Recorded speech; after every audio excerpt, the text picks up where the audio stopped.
สวัสดีค่ะพ่อแม่พี่น้องสวัสดีFCทุกท่านเนาะค่ะกลับมาพบมาพอกับเจตาผ้ารวยคือเก่าค่ะมื้อนี้ในทางช่อง YouTube มื้อนี้ลาวพัฒนา20:30ออกค่ะ วันพุธที่28เห็นอยู่นี่เลขล็อกเลขล็อกกิกค่ะเลขล็อกกิกประวัติของเพิ่นค่ะประวัติเลขล็อกกิกวันที่26ที่ผ่านมาค่ะ932 0932 3ตัวบน09ล่างค่ะวิ่งลูดล็อกจิกหลุดไป2ตัวจับคู่ไม่เข้าเบิ้ล3ตัวเจตาเป็นกำลังใจให้ค่ะเลขล็อกจิกสาวน้อยหน้ามนคนขยันค่ะสาวน้อยหน้ามนคนน่ารักบอกเป็นยังเนาะค่ะหลุดแล้วหลุดเลยแล้วเก่าหลุดไปใหม่มาแมนบอล็อกจิกมือแรงพาโมไปเด้อล็อกจิกเด้อ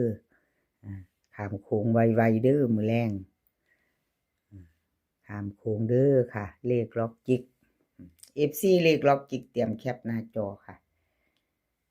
มือไม่ไปไม่ไปต่อเนาะ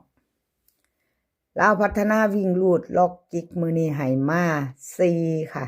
วิ่งลูด4ตัวเดียวเหมือนเดิม2ตัว4หางค่ะ46 48 40 42เพิ่นก็4หางเดียวเด้อค่ะล็อกจิก3ตัว2หาง5 4 6 5 4 2ค่ะวิ่งลูดกระดินตัวเดียวค่ะ4ลัก4ค่ะพี่น้อง46 42ค่ะเพิ่นเน้น2หาง2ตัว46กับ42 3ตัวนี้เน้นทั้ง2หางค่ะ5 4 6 5 4 2ใครจะไปต่อกับเลขล็อกจิกแคปหน้าจอค่ะสาวน้อยน้ำมนต์คนขยันคนน่าฮักFC เพิ่นล้นหลาม FC เพิ่นหลายอยู่แล้วค่ะพี่น้องทางช่องเพิ่นก็ช่องใหญ่แล้วเนาะเลขล็อกจิกมาไปต่อตามกะแคปหน้าจอไว้ค่ะแคปไว้รุ่นมือแรงไปมือแรงต่อเลขล็อกจิกเนาะค่ะแคปหน้าจอแล้วจะได้ไปต่อเป็นของใคร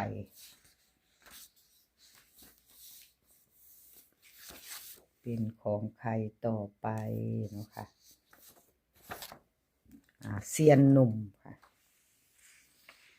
เซียนหนุ่มเพิ่นเข้าไปอยู่เด้อค่ะเซียนหนุ่มมา90เนาะค่ะวันที่26ที่ผ่านมาของเซียนหนุ่มเพิ่นเขาทั้งวิ่งลูดมาวิ่งลูดนี่เจตาเฮ็ดผิดพี่น้องพี่ตาเจตมาต่อกันค่ะเซียนหนุ่มเจตาเจตามากผิดบ่งามหูงามตาบ่งามตากราบขอโทษขออภัย FC ค่ะมากผิดบ่มี7เนาะวิ่งลูดเพิ่นมีเก้าตัวเดียวเขา90ล่างค่ะเป็นตัวกลับลาวออก09ของเซียนหนุ่มเนาะค่ะมาเบิ่งอีกประวัติเพิ่นจักงวดหลุดแล้วหลุดไปไม่เป็นไรเนาะค่ะเจตาเป็นกำลังใจให้เซียนหนุ่มกับขอบบุญขอบคุณเซียนหนุ่มที่ให้แนวทางมาว่างทางช่องของเจตาด้วยดีเสมอมาค่ะกับขอบพระคุณเป็นอย่างสูงเซียนหนุ่มFC เซียนหนุ่มเตรียมแคปหน้าจอไปต่อมื้อแลง20:30กับเซียนหนุ่มค่ะวิ่งลูดเซียนหนุ่มให้มาค่ะ5กับ7เอาบ่มักสีเพิ่นให้อีกแล้วเด้อพี่น้องเจตามาผิดดีแท้กับขอโทษขออภัยเบิ่งแน่5กับ7แม่พี่น้องบ่มีวงกลมให้เลยจักเพิ่นเด่นตัวใดบ่ลืมเขียน2ตัวค่ะ5 6 5 7 7 8 7 6เบิ้ลค่ะ5 5 7 7 3ตัว3หาง5 2 7 5 5 7 6 7 8ค่ะวิ่งลูดนี่ก็บ่ได้มากบ่ได้วงกลมบ่มีเด่นมีร่องเนาะพี่น้องขอโทษขออภัยเอาเน้นค่ะ57กับ78 3ตัวนี่เน้นทั้ง3หางเด้อค่ะ527 557 6 7 8ค่ะของเซียนหนุ่ม ใครจะไปโตกับเซียนหนุ่มแคปหน้าจอค่ะแคปวัยรุ่นมือแรง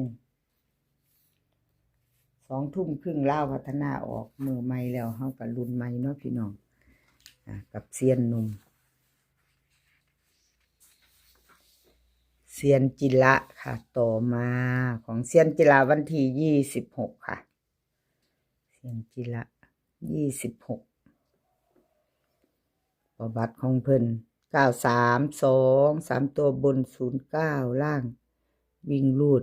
2ตัวค่ะไม่เดินเบิ้ล3ตัวไม่มาเนาะค่ะมาต่อกันมาไปต่อ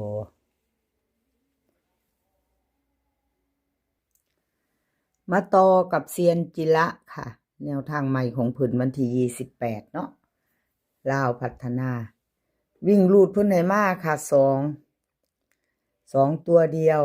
2ตัว4หางค่ะ23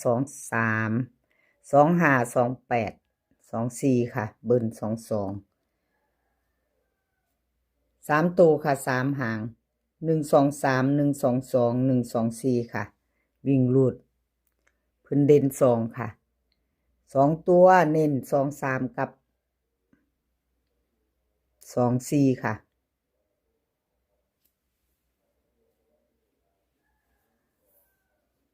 3ตัวนี่เน้นถึง3หางเด้อค่ะ123 122 124ค่ะเซียนจิระใครจะตามต่อค่ะแคปหน้าจอไปต่อกับเซียนจิระเนาะครับขอบบุญขอบคุณเซียนจิระหลายๆค่ะที่ให้แนวทางมาว่างทางช่องของเจตาเนาะค่ะ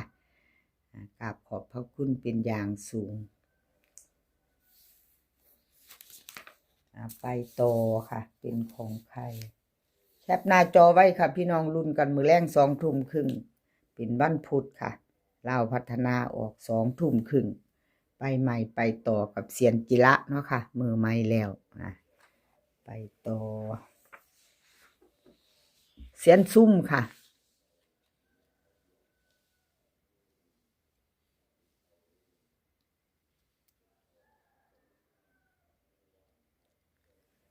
เซียนซุ่มวันที่26ที่ผ่านมาค่ะเซียนซุ่ม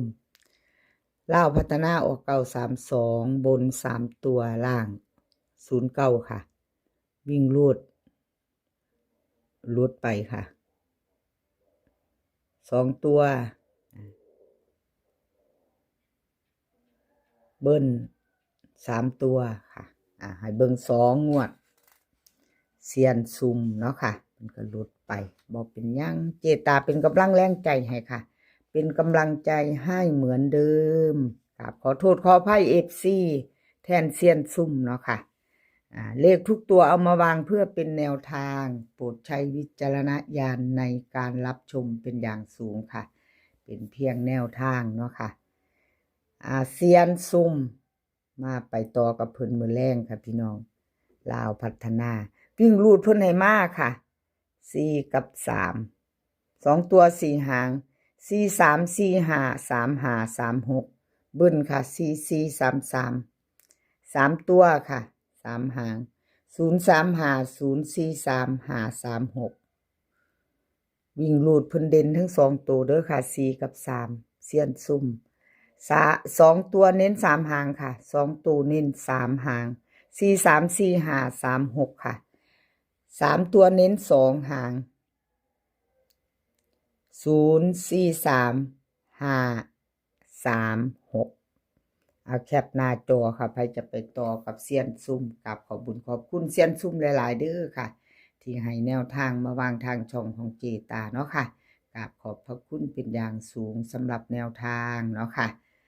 คลิปนี้ขอให้พี่น้องโชคดีค่ะให้โชคดีกันทุกคนมือแรงกับลาวพัฒนาเนาะ20:30มื้อนี้ก็ขอให้มีความสุขขอให้สุขภาพร่างกายแข็งแรงสุขภาพมาก่อนเนาะค่ะพี่น้องเดินทางไปไสก็ขอให้ปลอดภัยค่ะเดินทางไปขอให้มีโชคกลับมาก็ขอให้มีชัยคลิปหน้าพอกันไหมค่ะขอบพระคุณหลายๆคลิปหน้าพอกันใหม่คลิปนี้ก็สวัสดีค่ะ